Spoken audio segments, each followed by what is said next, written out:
সিলেট মাজারের এই বিখ্যাত সিন্নিটা খাইছেন নি? আসসালামু আলাইকুম, ভালো আছেন নি সবাই? আশা করি ভালো আছেন। তো আজকে ভাবছি যে সিলেটের বিখ্যাত তোষা সিন্নি, যে এই সিন্নিটা করমু।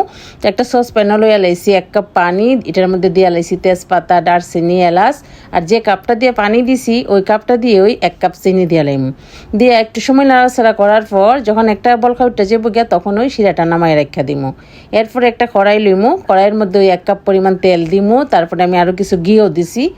দিয়া এখন যে কাপে চিনি পানি দিছিলাম ওই কাপটা দিয়ে ওই 1 কাপ পরিমাণ ময়দা দিমু। ময়দাটা দিয়া খুব ভালো করে লাড়ন লাগবো, কারণ এটা যদি না লাড়াত না রাখুন তেলে নিচিদা পুরা ধরে লইব। তখন দেখুন আগুনটা কিন্তু একটু বাড়াইয়া দিবা, তাইলে তেলটা আস্তে আস্তে ছাড়বো। তো তেলটা যখন ছাড়বো ওইভাবে অনবরত লাড়াত রাখা লাগবো।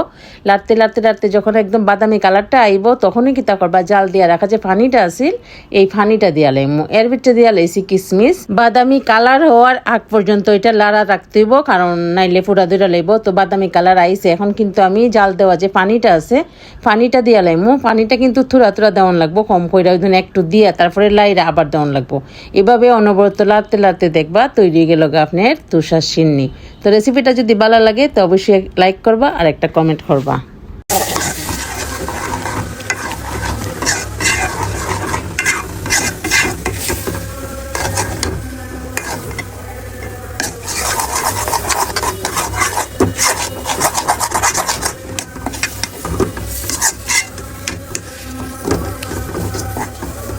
কালারটা দেখা কিন্তু বোঝা যাইতেছে যে সিন্নিটা একেবারে পারফেক্ট হয়েছে। তো এখন কি তা করবো, ঠান্ডা হইলে পরে হাতের মধ্যে লইয়া এইভাবে গুল গুল কইরা একটা বক্সের মধ্যে বইরা নর্মাল ফ্রিজে যদি রাখা দিই তাহলে 1 সপ্তাহ পর্যন্ত খাইতাম পারমু।